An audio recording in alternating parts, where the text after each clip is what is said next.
ganito.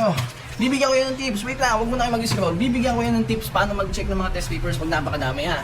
So kanina, si Macy's nakisuyo sa akin, check ko daw yung mga test papers. Ngayon, ang ginawa ko, siyempre, kinuha ko siya, check ko siya. Ganito yung una kong ginawa ha. So meron tayong tuladan, tapos ito yung mga checkan natin. So isa-isa ko siyang checkan. No, pag ganun-ganun ako, napagod ako sa pag ganun. Ngayon, naisip ko, sabi ko kay Macy's, dikta na lang niya sa akin para mas madali, di ba? Hindi ka nagaganong-ganon, didikta na lang. So nung dinidikta na niya kanina, so checkan ko, okay naman. Kaso bigla akong naisipan na, mapapagod pala si Mrs. kasi paulit-ulit niyang sasabihin yun. So ang ginawa ko ganito, naisip ko, videoan ko na lang, videoan ko na lang yung mga sagot, i-record ko, isa-isa. Tapos mamaya, pag nabanggit ko na itong mga sagot na to, ipe-play natin ngayon. So ito yung actual ha, ganito ang ginawa ko, panoodin nyo.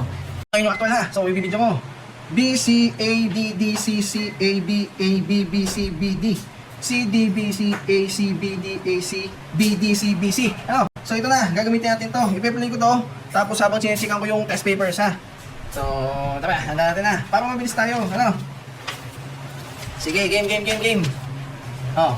B, C, A, D, D, C, C, A, B, A, B, B, C, B, D. Wait lang, mabilis. Pero yun yung magandang tips ha. Medyo napabilis lang, ulitin ko, babagalan ko ng unti, tapos para dire-diretso na. Yun lang, master work na tips ha.